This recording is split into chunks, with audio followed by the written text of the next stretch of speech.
niba bishoboka ko twasenga tugihagaze nta kibazo. Let's pray as we're still standing. Uwiteka Mana yacu tugwaye icyubahiro cyose. Data turagushimira kubw'uyu muteguro wawe mwiza waduhaye. Duhora tunyurwa no kuba mu bikari byawe, duhora tunezererwa no kuba mu nzu yawe, duhora tunezererwa mwami no kumva igiturutse mu kanwa kawe.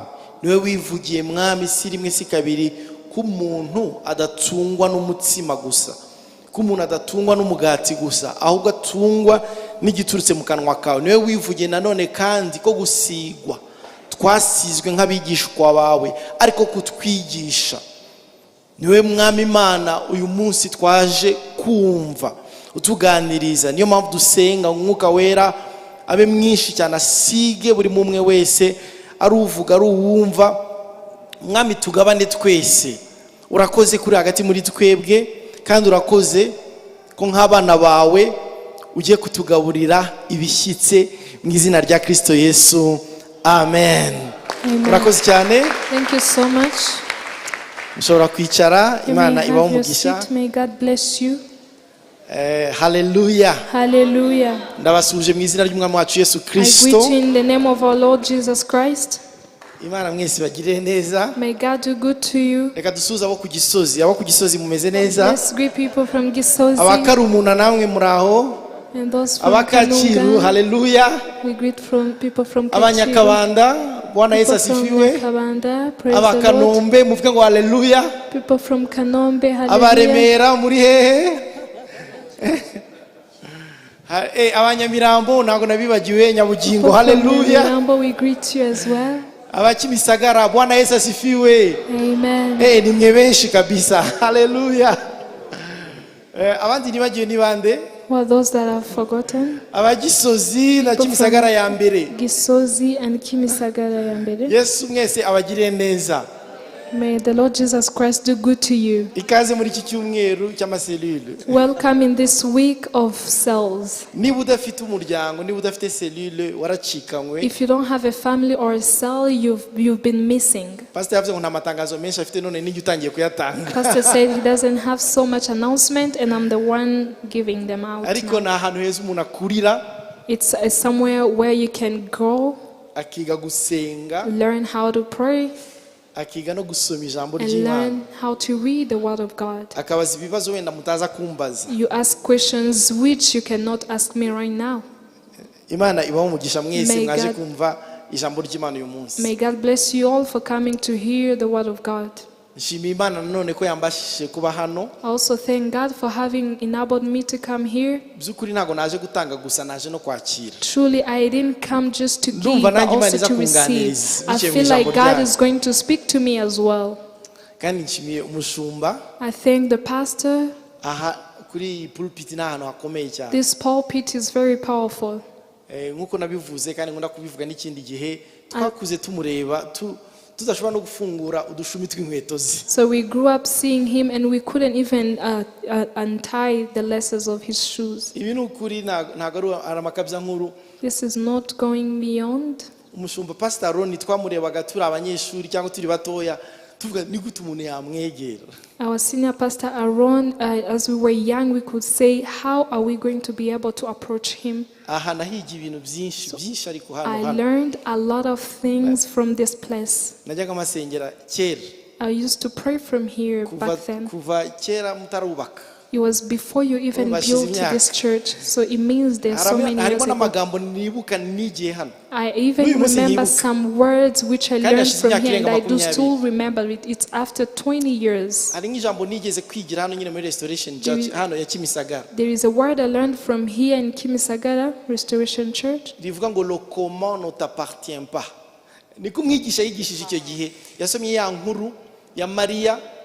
Abaza marayika ese bizashoboka bite ko ntararyamana n'umugabo. It was the story of Mary and the angel. Mary asking the angel, how is it going to be possible for I haven't met a man? Those were the things I was going through. And I was asking myself, how is it going to be possible? And the preacher was here, and he said, how is it going to be possible? Hallelujah. Hallelujah.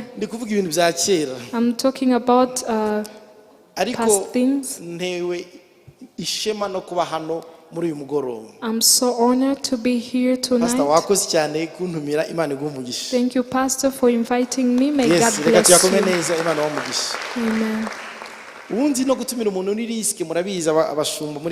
You know, even inviting some people, it's taking a risk. It's a risk, but also a responsibility. Because you don't know what this person is going to say. But he trusted me. May God bless him. Thank you very much. As I was following the preachings in this week, Pastor Deo, may God bless you. And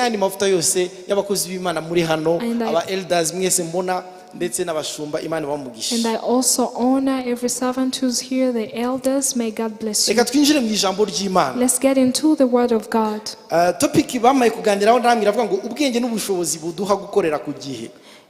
The topic they gave to us is the wisdom and discernment that enables us to work on time. Wisdom and discernment that enables us to work on time. It is a very long topic. Even if you talk about wisdom, it's enough. But now we add on discernment. Time. It's a lot. It's a lot. But it's a prayer for all of us who need wisdom. I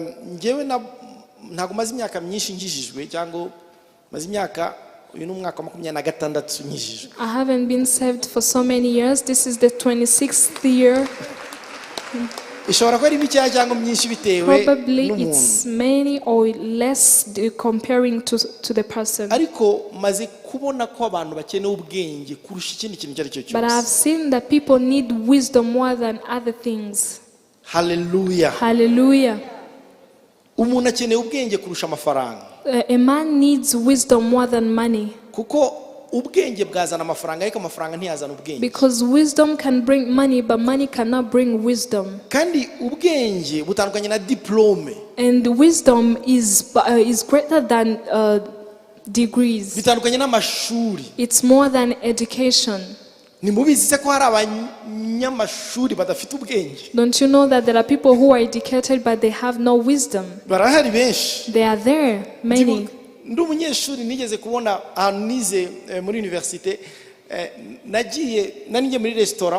When I was at campus, I entered into the restaurant. So people who were in the faculty of the pharmacist were stopping people from smoking.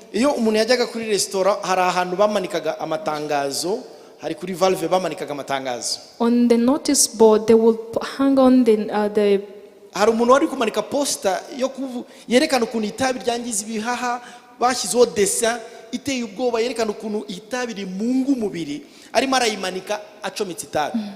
There was someone hanging a post of someone how smoking tobacco destroys the lungs, but this person had a tobacco in his mouth. He's in the campaign of stopping people from smoking, but he's doing so. So we all need wisdom. The Bible says in Proverbs chapter 14 verse 1, a woman who lacks wisdom destroys her home.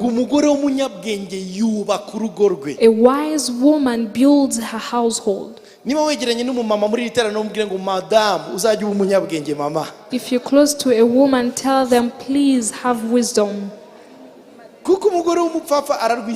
Because a foolish one destroys hers.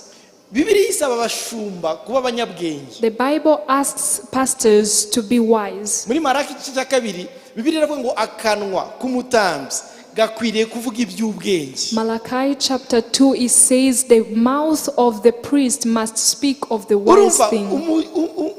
Umushumba cyangwa se umutambyi w'umupfapfa uwo nguwo aba disqualifié. It means a priest who's foolish, he is disqualified because of lack of wisdom. Bibiliya isaba abadamu kubagira ubwenge, igasaba abashumba kugira ubwenge, ariko n'abagabo idusaba ubwenge.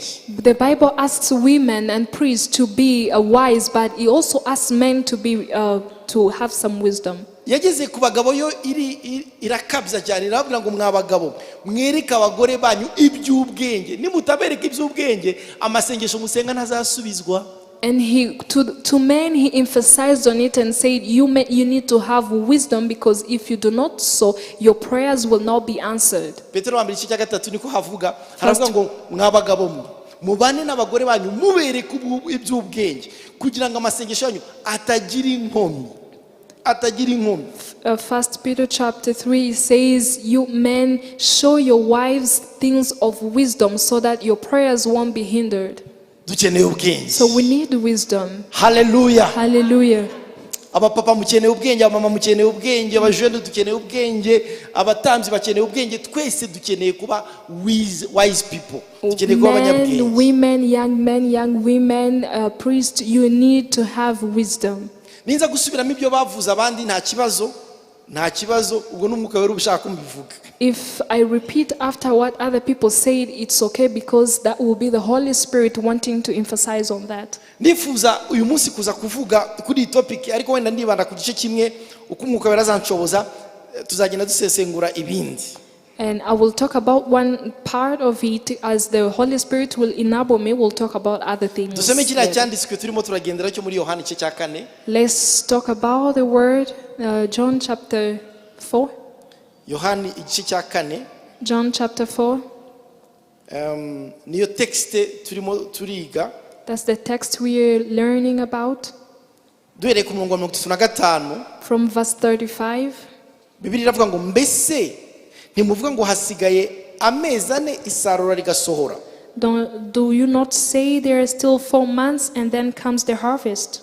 Dore ndababwira ni mwubura amaso murebe imirima yuko imaze kwera ngo isarurwe. Behold, I say to you, lift up your eyes and look at the fields, for they are already white for harvest. Umusaruzi ahabwa ibihembo, ateraniriza imyaka ubugingo buhoraho, ngo umubibyi n'umusaruzi banezeranwe. Amen. And he who reaps receive wages and gathers fruit for eternal life, that both he who sows and he who reaps may rejoice together. Munyemere nsome iyindi texte yo mu gitabo cya Daniel. Allow me to read in the book of Daniel. Numvise ariyo nza kuganiraho cyane uyu munsi. And it is what I'm going to talk more about. Turareba ubwenge muri iki gihe ariko tukoresheje urugero rwa Daniel. We are going to look at wisdom nowadays, but looking with the reference of the book of Daniel. Daniel igice cya 5 ku murongo wa 14. Daniel chapter 5 verse 14. Daniel igitabo cy'umuhanuzi Daniel igice cya 5 ku murongo wa 14 niwe wageze uvuga ngo amen. The book of the prophet Daniel chapter 5 verse 14. If you're not there yet, say wait, pastor. Ndifuza ko twese twasomera hamwe twese. I want us to read all together. Daniel 5 ku murongo wa 14. Daniel chapter 5 verse 14. Reka dusome twese mu Kinyarwanda 1 2 3. Numvise bakuvuga kumeze ute ku mwuka w'Imana ari muri wowe, kandi ko umucyo no kwitegereza n'ubwenge bwiza biri hehe bikubonekamo. Reka twongere 1 2 3 yindi lecture. Numvise bakuvuga ko umwuka w'Imana ari muri wowe, kandi ko umucyo no kwitegereza n'ubwenge bwiza bikubonekaho. Amen. Amen. Ni cyifuzo cy'umutima wanjye. This is the request of my tuzumva makuru bakuvuga, that we should hear news, batakuvuga nabi, people talking about you not in an evil way, but saying that umwuka w'Imana ari muri wowe, that the Spirit of God is in you, ufite umucyo no and kwitegereza that light and understanding ndetse n'ubwenge and excellent wisdom bikubonekaho. are found in you. Hallelujah, Hallelujah. hallelujah. Hallelujah. Bene data, aha niho nza gutinda, naza gufata urugero rwa Daniyeli. Brethren, nirwo tuza kwiga uyu munsi. Brethren, this is the part I'm going to emphasize on in the book of Ariko mbere Daniel. yuko dutangira, nasobanukiwe yuko buriya kugira ngo umuntu agire ishyaka mu byo akora, agire ishyaka cyangwa yite ku gihe mu byo akora, biterwa n'imyumvire afite. I came to understand that for you to have a zeal and commitment to what you are doing, it concerns with your understanding. Uko twese turi hano ntago dutekereza kimwe nubwo twese It twakijije. depends on your mindset, and the way we are here, all of us as we are saved, we don't have the same mindset. Hari bamwe tugifite imitekerereze ivuga wenda ngo aho umutindi yanditse niriva icyo nzakora cyose nta kizacamo niko byabaye. Some people still have the mindset that says whatever I do, it won't go through no matter what. Mindset ni ikintu gikomeye. Mindset is something powerful. Ushobora kubwira abantu ngo uzajye wita ku gihe, korera Imana ugifite umwanya, dore uzajye wibuka Uwiteka umuremyi wawe iminsi mibi itaraza, urimo urasaza kandi dore uri umunebwe, ariko akavuga ngo uko nzamera ni Imana ibizi, niba nzapfa nzakira Imana irabizi. You can tell someone to work with the zeal, work on time, do things with doing things on time, but then you find someone saying, whatever will be, will be. Umuntu umwe yaravuze ngo ntago tureba isi ukwiri, ahubwo tuyireba uko turi. The one man said, we don't see the world how it is, we see it how we are, depending on how we Reka are. nkunda gukoresha runo rugero. I usually use this example. Ndabizi ninza kubasaba ibyo ngiye kubasaba ndasanga mu bifite. I'm pretty sure if I ask you what I want to ask you, you will give it out. Ndashaka abantu bafite amalinete y'izuba, I need someone with sunglasses. bazinize nk'ebyiri cyangwa eshatu. Maybe 2 or 3. Muri abasirimu ndabizi ko nzibona. I'm pretty sure you are Bunize filme zanyu nuko uziniza you are ndazibasubiza. civilized people. Aha, ya mbere ngiriya, ya kabiri ngiriya. Yinzaniye sister nta kibazo. Niyo nasaba 10 nazibona wenda mwe murekeye aho. These are enough. Amalinete y'izuba, ina y'izuba. Okay, thank you. Yes, murakoze cyane. Nari Thank you mbizi so ko much. ko nzibona. I knew Ndagira ngo that was mbereke going- imitekerereze yacu kunimera. This is how our mindset is. Izi lunette zisa gute? What's the color of these shades? These are black. Sibyo They umukara. are black. Nzambare. Let me wear them. So nzambaye mpita ndeba ibintu bisa gute? If Yeah, I and wear it's mukara. them, my sight will be black. Now, izi ngizi murabona zisa gute? Ziri white, Transparent. ziri transparent. Nzambaye se hari ubwo biba umukara? If I wear them, will things be None black? se niki cyahindutse? Hahindutse bya bintu narebaga cyangwa hahindutse amarinete nambaye? What changed between these? Is it the glasses I Hahindutse wore lunette or the nambaye? things I was seeing? This Nibyo. means the Now, things, the fashe shades iza I'm wearing. brown. Murabizi If I ko ari take- lunette z'izuba zisa nka brown. Brown bayita mu Kinyarwanda? Ikigina cyangwa ikijuju. Shobora gusanga brown ikome. No, fashe lunette za brown, ibintu narebaga nabyo bisa nka brown, sibyo? If I take the brown glasses, they will look like brown. So niki kiba cyahindutse? What changes? Ntabwo ibintu ndeba bihinduka, It's not the things that I'm looking at that are changing. ahubwo lunette ndeberamo But nizo the zihinduka. shades are the ones that are changing. Niko n'imitekerereze That's imeze. the same way with the mindset. Buriya kugira ngo wite ku gihe biterwa n'imitekerereze yawe. But for you to see things the way you see them depends on your mindset. Hari abantu bazi ko igihe ari amafaranga, Some bityo people bagitakaje know. batakaje amafaranga. Some people know that time is money, and when they waste time, they know they have lost money. Abandi bazi ko igihe atari amafaranga ahubwo igihe ni ubuzima. And other people know that time is life, and when you lose it, you have lost life. Bityo iyo utakaje umwanya When you lose time, uri gutakaza ubuzima. you are losing life. biterwa n'imitekerereze umuntu afite. It depends on the mindset that you have. Mu yandi magambo biterwa na lunette yambaye. In other words, you can say it depends on the shades that you are wearing. Iyo turimo turavuga ngo ubushishozi buduha gukorera ku gihe, mu yandi magambo Imana irashaka ko duhindura imitekerereze tugatekereza nk'uko Bibiliya ibona igihe, twarangiza tukabona kugira ubushishozi buzatuma dukanguka tugakorera ku gihe. So when we are talking about the capacity to work on time, it means we are looking at the capacity that God is asking us to do things on time. Paul yandikiye Abaroma igice cya 12 uyu murongo murawuzi. Paul wrote to Romans chapter 12. Aravuga ngo nimukishushanye n'abiki gihe.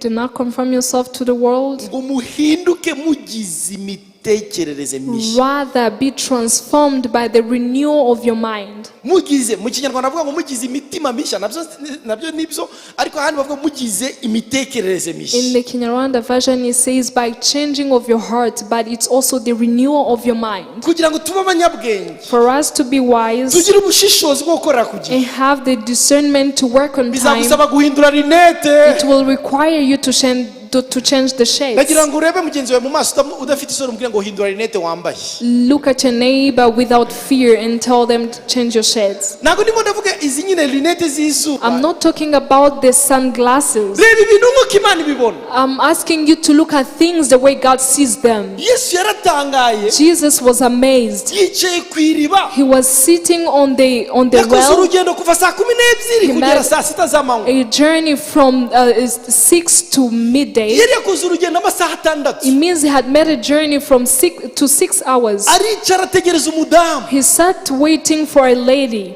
Umudamu araza baraganira. This woman came and they had a conversation. Hanyuma subirayo Samaria. So he went to Samaria. Abantu batangira kuza kuri Kristo ari benshi. And people started to come to Christ in a manner. And he spoke to the disciples. And told them, You are wasting time, yet it's only 4 months for the harvest to get. Change the sunglasses. Why don't you see that the fruits are ready? Those are the things he was telling them.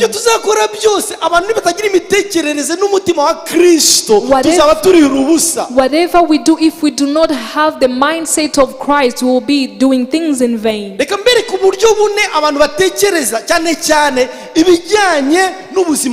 Let me tell you 4 things of how people think regarding their lives. I'll do it in rush so that we can go back to the text of Daniel I told you we need to learn about.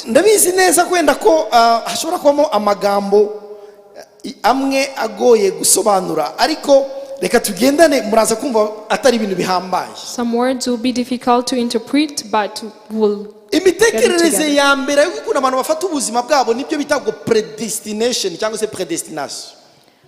The first way of how people take their lives is predestination.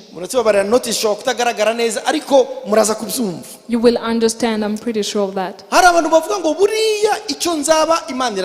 There are people who say whoever will become, God knows about it. Wherever I have to go, whatever I do or do not do, pray or do not pray, I know I will get there. They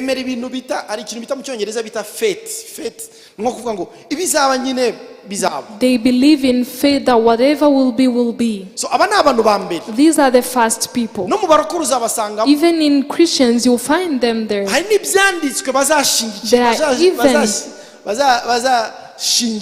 There are even scriptures that will base on.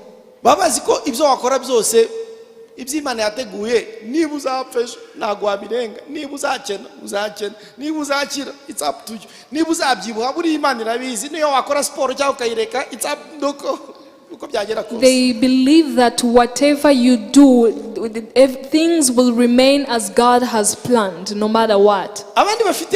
Abandi ba kabiri kategori ya kabiri nabandi batekereza abandi bita existentialism cyangwa se abandi bantu bavuga ngo jewe nijugena ibizaba. And there are these ones that are called existentialism, who believe that I'm the one to decide what is going to happen. These are the people who can decide and say, this year I have to get married no matter what.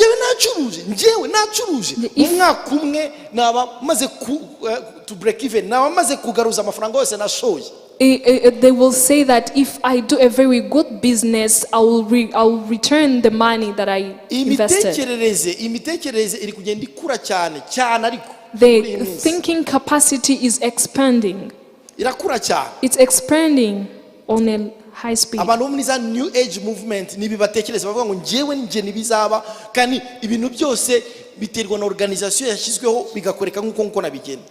and these are the people who believe that whatever they decide to do, they shall achieve it. In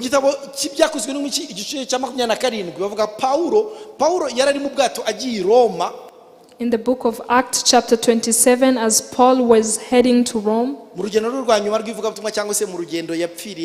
his last trip,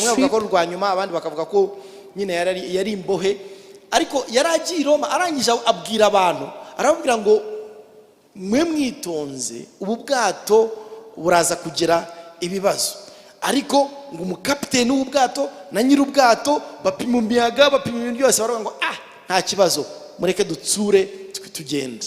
As Paul was on his last journey, as people say, he asked the captain of the boat not to continue with the journey, but him and the assistant decided that we cannot stop because they had measured the wind and everything.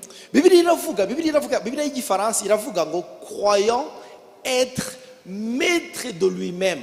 Donc yibwira yuko ejo hazaza ari uhategeka atsura ubwato bigeze imbere bukora impanuka bisanga kuri cyakirwa cya Malte. Donc bakora impanuka kandi bari bapimye imiyaga bibwiye yuko ibintu byose biza kugenda neza. And for him, he had believed by himself that whatever is going to happen, they are going to reach to the right destination, but they couldn't obey and they ended up in a wrong direction. So abambere rero bibwira yuko Imana ari ibigena byose, abandi bakavuga no naga ari Imana nitwe tubigena byose. Ariko hari ubundi bwoko bwa gatatu bw'abandi bantu batekereza nanone yuko ibintu ari amahirwe tu. There are those ones. The first one believe that everything is ordained by God. The second one believe that they can decide by themselves, and the third one believe that everything is luck. Babita non-determinism cyangwa se n'abantu batekereza ko ibintu byose ari amahirwe. There are people who believe that everything is luck. Unaba nawe wigiriye Imana. Those who say at least you find things already determined.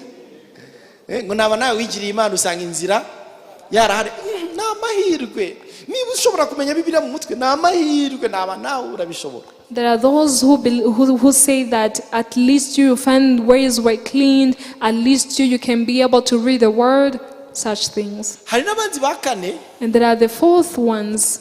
Abakane nanone cyangwa se bita nihilism. Abandi bantu indi kategori y'abantu yo iratangaje muri iyi minsi iri mu rubyiruko cyane. The fourth people, we find them in youth nowadays. Nibo bavuga ngo nta myaka ijana. There are those who say you cannot really reach to 100 years. Urakora sport se nguzagira imyaka ijana. So why are you working out? Are you going to reach 100 years?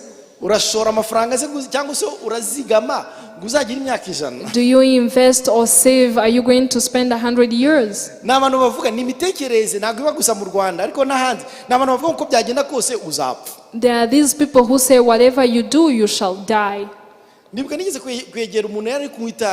I once approached someone who was smoking.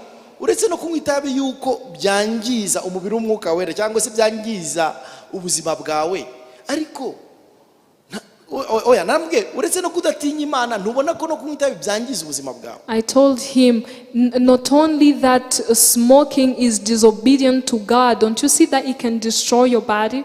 Ahitambwira ngo wasanga uzapfa mbere yanjye wewe wirinze nuringwe. And he told me And he told me immediately, you may find yourself dying before me, and me who's smoking, I'll live many years ahead of you. There are these people who say, whatever will be, I shall die. baba ari abantu bavuga ngo no ni Imana ibizi cyangwa se ari abantu bavuga ngo ni twebwe tubigena cyangwa ari abantu bavuga ngo ni chance cyangwa lunette Imana yambaye. And regarding the specs that God is wearing, is this thing that say God has a good plan towards us. But on the other hand, you have to believe that I will choose to be in that will or not. In other words, there are things that God wants to do with me, me obeying time. If you believe God in the time that He's working through,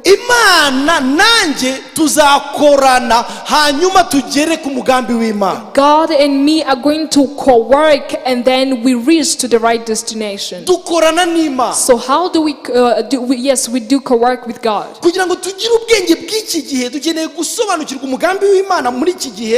For us to have the wisdom of nowadays, we need God's wisdom. But we need also to be present for God to use us. A man called John Wesley.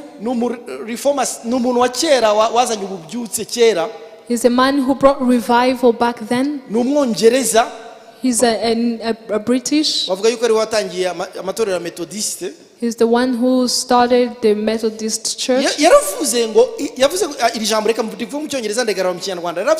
It seems without God, man cannot. And without man, God cannot. Biragaragara ko hatabayeho Imana umuntu atashobora, kandi hatabayeho umuntu Imana itashobora. For God to do something, He requires a man. And for a man to do something, he requires God. Hallelujah. Hallelujah. So I want you to get ready to serve God in your season. Get ready to give your time for God to use you. Let it know Him or lack someone to use when you are available. Hallelujah. Have the mindset that says that maybe I'm the one God is going to use. In 20 years ago, I wouldn't think even for a single day that I can be able to stand on the pulpit of Kimisaga. Am I standing there or not? Now I can't imagine what God can do with you in 3 years to come. Allow yourself. Avail yourself and your time. Give it in home cell. Give it in the house of God. And give it in the word of God. Amen. Read the word. Read the Bible and cram it. Get to know the word of God in your head. If they ask us to read in the book of John, do not go into Genesis. Praise the Lord Jesus. Hallelujah. Hallelujah. Avail yourself and your time. I usually get stuck of how we use time. I'm among those. Sometimes we watch football game. Today, there is Champions League. And today it's Wednesday, there is Champions League game. 90 minutes. Sometimes we watch football game for 90 minutes. And we just watch football. twarangiza tukareba na commentaire. And then we even watch the comments.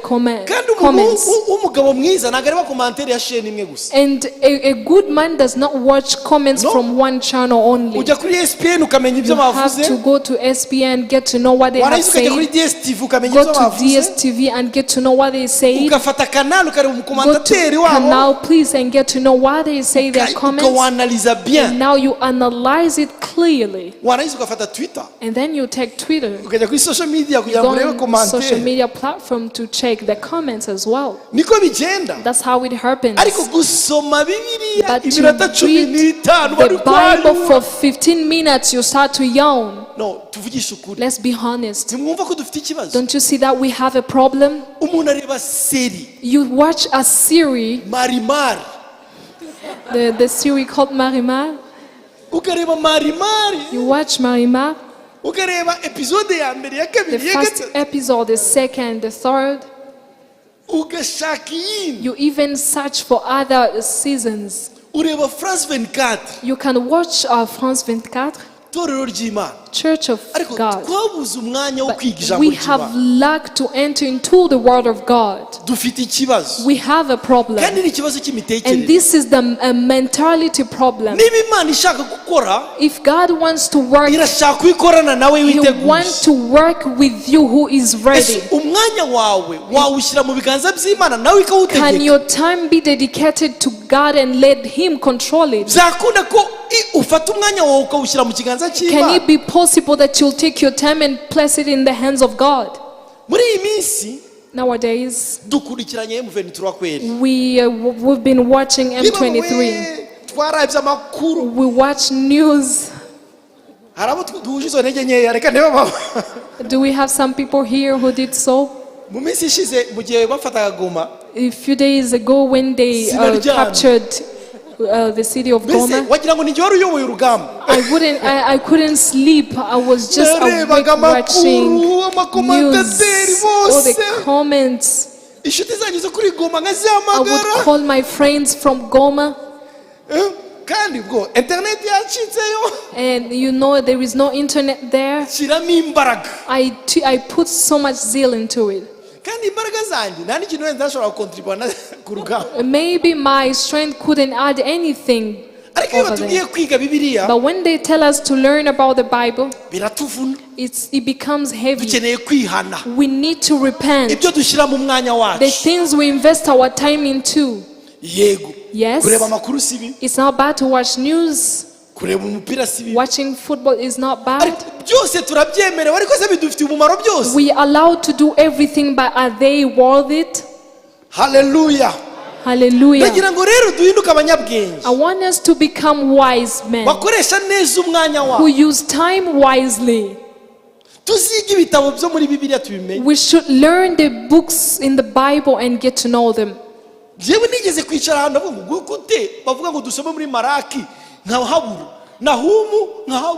Obadiah sinzi cyanditse Zofania na kimwe nzi no ndabyanze. One time I sat down and said, how do they ask us to read in Malachi, Obadiah, and all those books, and I'm not able. So I had to make a Abarewi kubara gutegeka ko kabiri Yoshua bacamanza Rusina Samuel abami n'ingoma ndayiga. And I composed a song of the books. So for me to get to know how the books follow each other. One time I went to church and they taught about Mephibosheth. And I heard it was my first time to hear about him. Mephibosheth became a song in my head. Ask your neighbor, do you know Mephibosheth? Do you know him? Do you know Methuselah? No, icyo gihe rero kubera iki nshobora kumenya Ronaldo nkamenya amafaranga ahembwa nkamenya umugore we nkamenya abana be nkamenya aho yavukiye nkamenya Santiago Bernabeu nkamenya amastade yose kubera iki nashobora kumenya Yesaya Yakobo Matayo Mariko ikibazo kiri he? Why can I know all these stars and their backgrounds and everything about them and fail to know all the books in the Bible? Ikibazo ni imitekerereze. The problem is the mindset. Twibwira ko ijambo ry'Imana ntacyo rimaze. We think that the word of God is, we do not benefit from it. We think that things will work out of luck. Ariko nyamara Imana igiye kukuganiriza ihera mu byo But wasomye truly, byayo. when God is going to speak to you, He starts from the word which you read in the Bible. Revelation yose, Every revelation, rema yose, every rema, ihera kuri logos, ihera ku byo wasomye, from what you ku learn, byuzi you mu read, ijambo ry'Imana, from the things that you know in the Bible, in the Word of God. ukeneye kandi bisi by'abashumba gusa nibyo abantu mwese muri hano ubukeneye kumenya agakiza bivuga iki ukabisoma It's not ukabyiga. just for the pastors. You all need to know the first thing, what is salvation. Learn about Kuvuka it. bwa kabiri, What is being born again? gutsindishirizwa, What is being conquered for? gucungurwa bivuga. Being redeemed. What does it mean? Ugomba kubimenya nubwo buri You need metre mu to know, mategeko. even if you were a master Ibi in byose bizasaba law. umwanya, subiramo ngo umwanya. All this will require time. Ongera uvuge ngo umwanya. Repeat after me, say time. Tanga umwanya wawe rero. Invest your time. Nutanga umwanya bene data, If you give out your time, ndababwira ukuri, I'm telling you the truth. muzatangara You will be amazed n'ukuntu muzahinduka. of how you will be transformed. Niba umuntu ashobora kujya muri gym If someone can go to the gym agaterura ibyuma 2 and semaines lift ukabona, weights, in 2 weeks you see changes. mu byumweru bibiri ukabona In yahindutse. only 2 weeks you see changes. N'umuntu yajya mu byanditswe mu It byumweru bibiri akaba can be yahindutse. true that you can get into the word and in 2 weeks you have been transformed. Hallelujah. Hallelujah. Ndashaka rero I kubashishikariza want to call you out. gutanga umwanya Give your time. wanyu Give your time mu by'Imana. in godly things. Kandi mwumve, And listen carefully. iyo mvuga iby'Imana ndimo ndavuga ngo famille si iby'Imana cyangwa se muri mukora si iby'Imana. Oya, no. If I'm talking about godly things, I'm not saying that being a part of your family is not godly or working is not godly.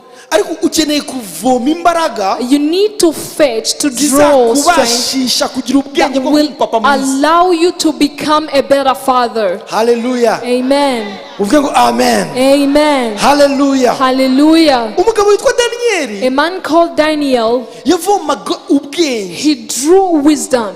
akabuvoma mu Mana. He drew wisdom from God. Daniel aratangaje. Daniel is an amazing man. bavuga yuko yagiye i Babuloni ari umwana mutoya. They say that he went to Babylon when he was still a young man. bavuga yuko yari hagati y'imyaka 14 na He was a 17. teenager between 12 years and 17.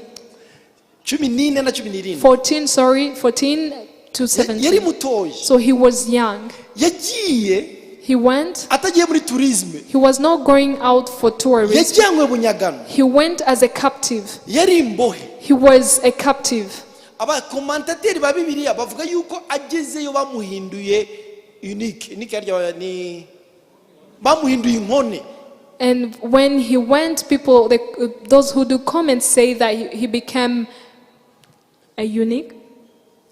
noneho si ibyo gusa. So not only that, umwami w'Nebukadinezari, umwami Babuloni witwa Nebukadinezari, a king of Babylon called Nebuchadnezzar, yari umwami w'umugome. he was a king of wrath. yari umwami ufite ingabo z'abakarudaya z'abagome cyane. He was a wrathful king with many army who were wrathful. ariko niki cyabashije Daniel kumutangaho buno buhamya twasomye? What came out for him to testify of ngo Daniel? numvise bavuga I heard them saying ngo yuko umucyo no kwitegereza n'ubwenge biri muri wowe. the light, understanding, and wisdom is inside of you. Témoignage ya Daniel yari umugabo w'umunyabwenge. The testimony of Daniel is that he was a wise man, kuko tumubona akoresha umwanya we neza. because we see him using his time wisely. Daniel yakoreye ubwami bw'abanyamahanga byibura imyaka 70. Daniel served international kingdom for at least 20 years. ubwami bw'abanyamahanga The kingdom of foreigners. yego ubwami bw'abanyamahanga The foreigners' kingdom. yatangiye gukora Nebukadinezari He started by serving toro Nebuchadnezzar. ry'Imana simbatakazi I don't want you to get lost. haleluya Hallelujah. ndashaka kuvuga ku bwenge I want to talk about wisdom n'icyateraga Daniyeli ubwenge and what gave Daniel niturangiza wisdom. tubisengere mu And izina then rya we'll Yesu pray for it in Jesus' name. ubwenge Wisdom. subiramo ngo ubwenge Repeat after me, say wisdom.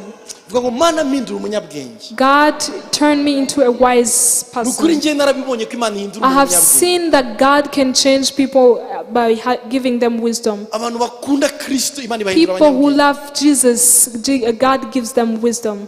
oh haleluya Hallelujah. kwitondera amategeko y'Uwiteka bihindura umuswa umunyabwenge Being obedient to the laws of God, it turns you into a wise man. Daniyeli Daniel, amaze kugera hariya i Babuloni after he arrived to Babylon, yakorewe umwami witwa he Nebukadinezari served Nebuchadnezzar, the king. Nebukadinezari apfuye When Nebuchadnezzar died, hari umwami wundi wakoze igihe gitoya ntabwo bamuvuga cyane muri Bibiliya kereka mu gitabo cya Yeremiya witwaga Evil-Merodach there is another king who served. They don't talk much about him, only in abantu Jeremiah. benshi ntabwo bamuzi Many people don't know about him, ariko yabayeho but he lived.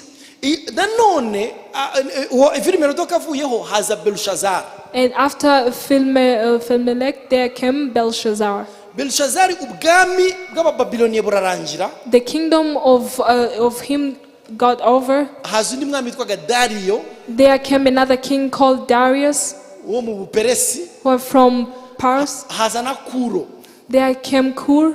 now icyo cyakubabwira ni iki There came Cyrus, and this is what they say. uyu munsi nje aho ukorera ngasanga umaze imyaka 3 ukora If I come to your workplace and I find you have spent there 3 sinabura years, amakosa I won't lack nasanga ari mistakes. umunsi umwe wakererewe There are some times that you would delayed to come and work. nasanga ari umunsi watanze utubahirije deadline There are some times that you didn't obey the deadline. ariko Daniyeli yamaze imyaka 70 bafata ubuzima bwe barabuscrutinizinga barabwiga neza bamuburamo icyaha bamuburamo ikosa bamuburamo n'amafuti. And Daniel, for all the 70 years he served in that kingdom, they analyzed his behavior, his life, and they found there was no mistake at all. iriya verse twasomye That Bible verse we read, yavuzwe n'umwami w'amahanga it was spoken of by a foreigner leader, umwami w'umupagani a foreigner king who was aravuga a ngo pagan. numvise bakuvuga I heard the people talking about you. ndagira ngo mbarize mugenzi wanjye ngo wowe bakuvuga iki Let me ask you to ask your neighbor, what do you hear people talking about you? ubundi bakuvuga iki What do they talk about? ubu ni wa mudamu w'agaparufe kakakaye cyane Are you that woman who has a very good smell? cyangwa ni wa mupapa wambara amashati bizarre Or that person who wears shabby things? ishati ya rose A pink shirt? no numvise bakuvuga I've heard of you yuko uri mu bwenge that the Spirit of God, uri mu bwenge that you have wisdom. Restoration Church ndabasenyera ngo mube abanyabwenge mu izina Restoration rya Yesu. Church, I pray that to become wise in Abamama ba Jesus' name. restoration. The women of restoration, mube abadamu b'abanyabwenge be wise women.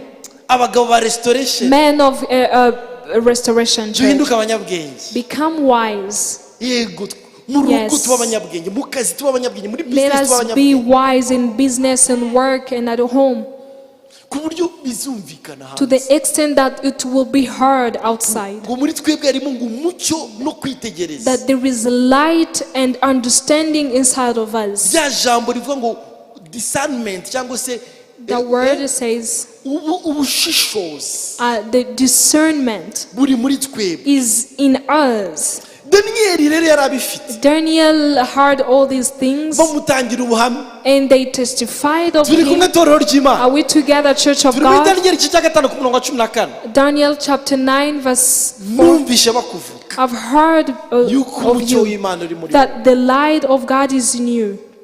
njyewe ntangira gutekereza ibintu by'ubwenge kumenya ubwenge butari ubwa kaminuza When I started to think about the wisdom, not this one we find in kandi n'ubwa the kaminuza university. ndagushaka ariko ntangira nabaye challenged umunsi umwe I was once challenged nari umunyeshuri njya kuri sociali ku Karubanda. I was a student and went out to socials. To socials.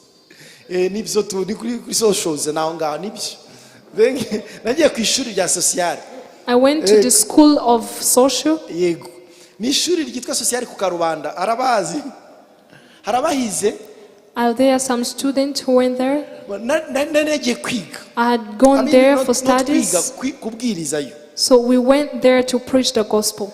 Mageze. When I arrived there, I had prepared the word to preach. I had done it well. I had read the word.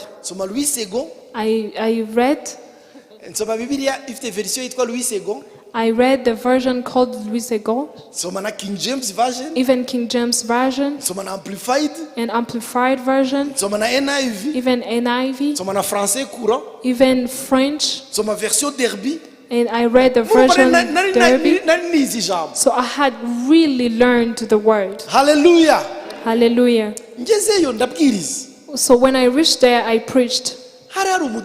There was a woman who had come to visit her child. Was a local, a woman from rural area. She was carrying the baby on the back. After I preached, they called her to come and greet the church. She was a lady from the rural area who knew the Bible. She was wise. She knew the word. Who was anointed by God. She doesn't know about the Louis II. She doesn't know about the version of Derby. She read the word of God and it transformed her, and she looked like the word. She held the microphone. She only spoke for only 10 minutes and the atmosphere changed. I went to see her after the service and I asked her to pray for me because I needed her wisdom. For me, I was coming from the university. She's coming from the rural area in Save. But I pleaded to her to pray for me because she challenged me. And I saw where wisdom comes from. Wisdom comes from heaven. Oh, hallelujah! Hallelujah! That's why Daniel used to kneel down 3 times a day and said, I need God. And God appeared to him. He gave him wisdom for 70 years. He did different jobs. He was the governor. He showed wisdom. He collected taxes and showed wisdom. He became the head of magicians, the witch doctors. He showed wisdom. In all his functions and responsibilities, he showed wisdom. If you delay in the presence of God, He will anoint you with His wisdom. Hallelujah. Amen. The singles who are wise, the married people who are wise, the old men who are wise, your whole life, they will say, I've heard of you. Hallelujah. What made Daniel to be wise? Let me talk about a few things and then conclude. Praise Jesus. Oh, hallelujah. Hallelujah. How many people who want to be filled by God's wisdom? May God fill you with the spirit of wisdom. Not only the worldly wisdom. There are those they call worldly wisdom nowadays. You should be wise. That's not what we are talking about. This is one thing that caused Daniel to have wisdom. It is knowing God. Knowing God. Amen. kumenya Imana. Knowing God. Yaranditse muri Daniel igice cya 11 He wrote in Daniel chapter 11 on verse 32. aravuga ngo abazi Imana yabo Those who know their God truly, bazakomera, they will be strong, bazakora iby'ubutwari. they will do mighty things. Kumenya, To know. hari uburyo bwinshi bwo kumenya. There are so many ways of knowing. Reka mbabwire kumenya. Let me tell you about knowing. Hanyuma mushake kumenya Imana. There is the will to know God. Yandikiye Abafilipi Pawulo. He wrote to Philippians. aravuga ngo ibyari indamu yanjye. Paul said, what was gains to me, nabitekereje ko ari igihombo. I've thought of them to be trash. Oh, hallelujah. Hallelujah. But the treasures that are beyond measures. What are these treasures that are beyond measures? Those that are, it's knowing God. Knowing God. But for those, for that Christ, I have left everything that belongs to me. Even I think of them to be trash, so that I can gain the treasure of knowing God. Knowing God, it gives wisdom. Oh, hallelujah. Hallelujah. So, knowing have levels. There is knowing intellectually. Have know something intellectually. If we ask all people, they will say, do you know God? They will say, yes, we know God. If I ask people here who knows Pastor Aaron, I'm pretty sure you all lift up your hands.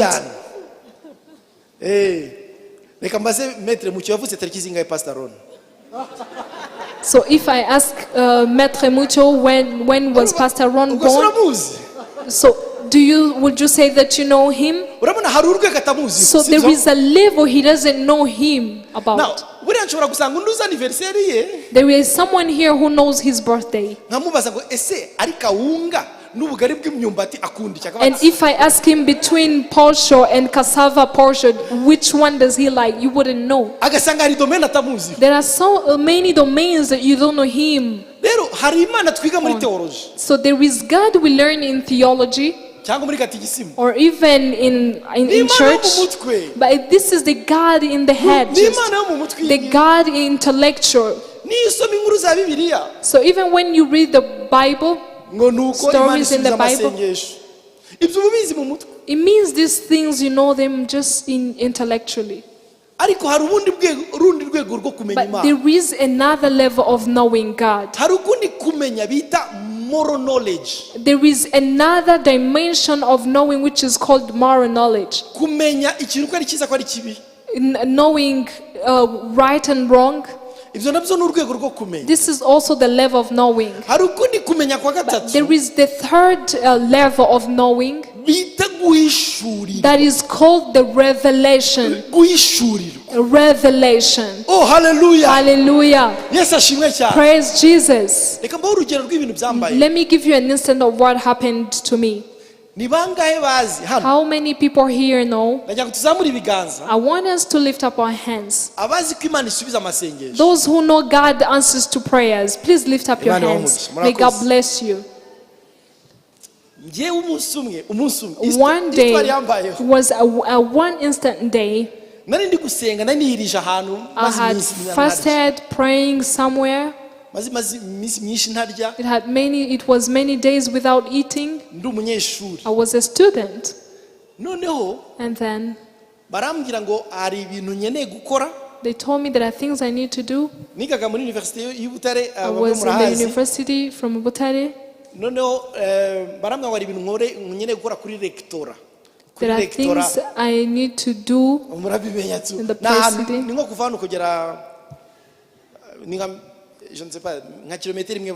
It's like a journey of almost 1 kilometer. So I came out of the prayer room, I bathed. I came out of the room, but I was weak. I was weak. ngeze kuri ahantu bitaga kuri flotte ahantu There's a place we used to call Float. ndiko avuga ko nzi ko hari abantu bahazi baziso nkuru. I think some people know the place.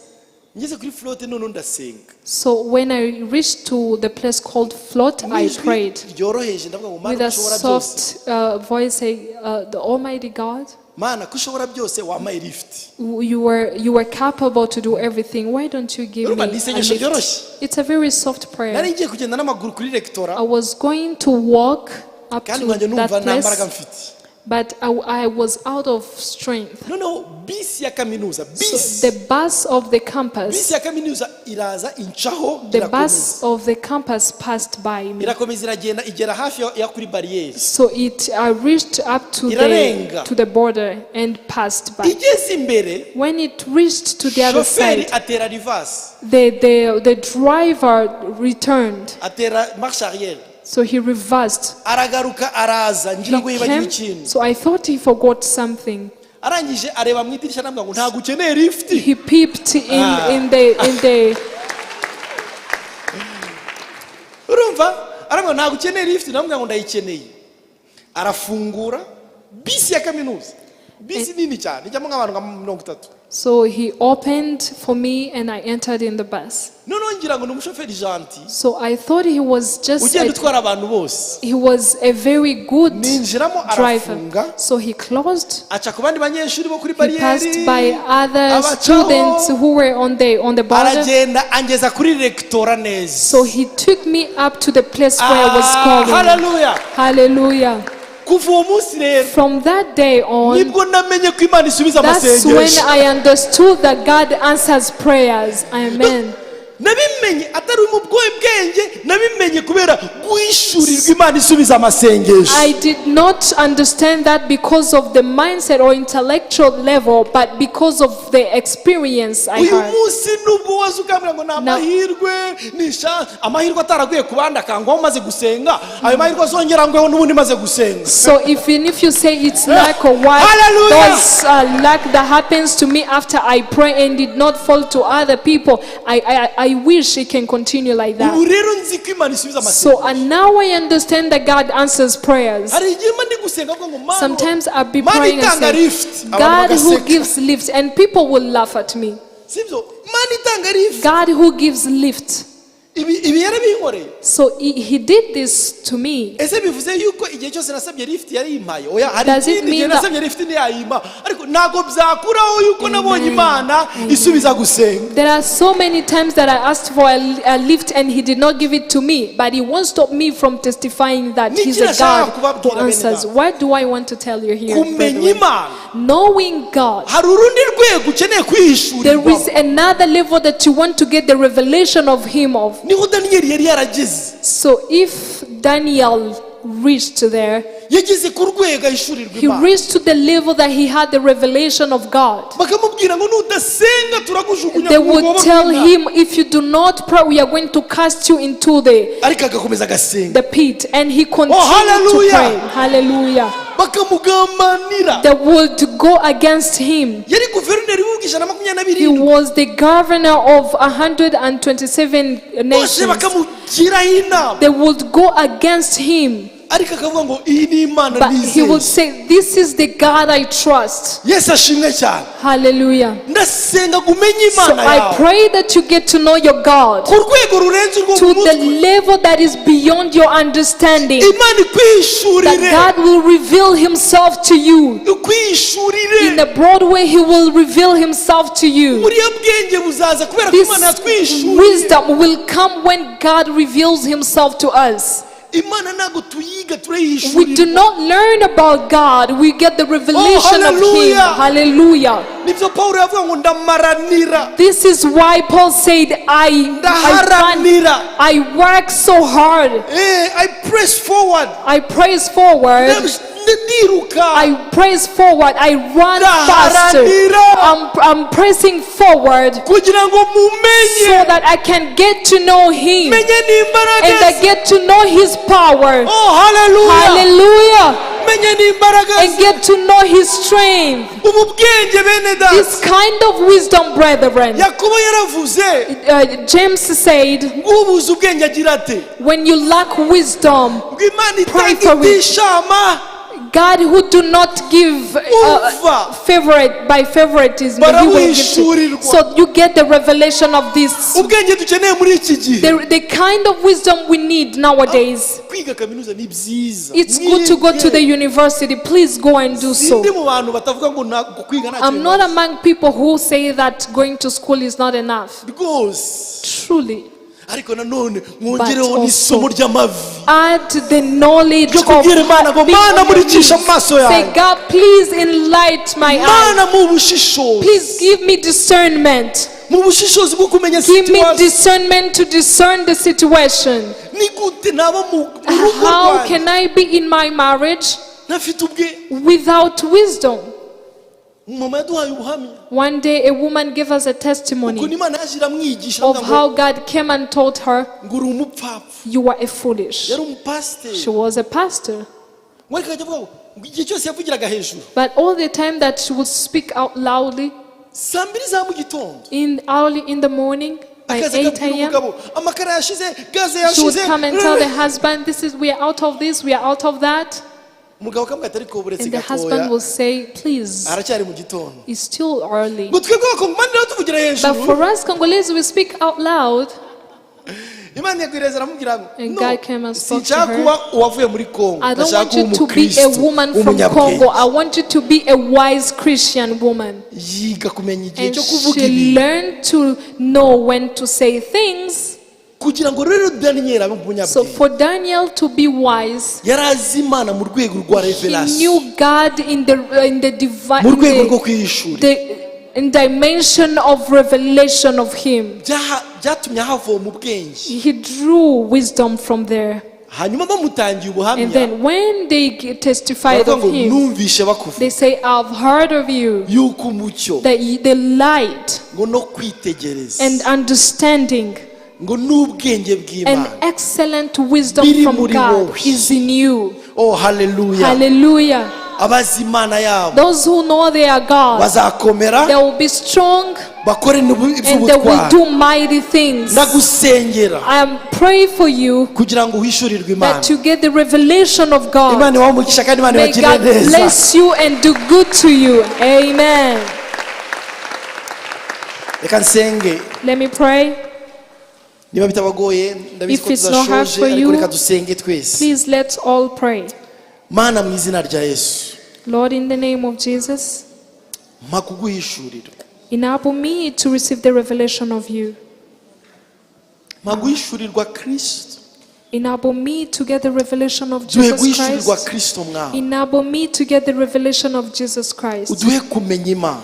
Enable us to know God, Atari mu rwego rwo mu mutwe gusa. not to the level of intellectuality, Atari mu rwego rwo kuboroka gusa not to the ibyanditswe. level of cramming the word, Ahubwo mu buryo bituma dutunga imitima y'ubwenge. but to the level of having a heart of wisdom. Turinde kuba abapfapfa. May we not be foolish. Mu kanwa kacu ntihagaragaremo ubupfapfa. Let in our mouth don't drop things of foolishness. Turabigusabye mwami. We pray and plead. Mu izina rya Yesu. In the name of Jesus. Amen. Amen. Imana ibahe umugisha. May God bless you.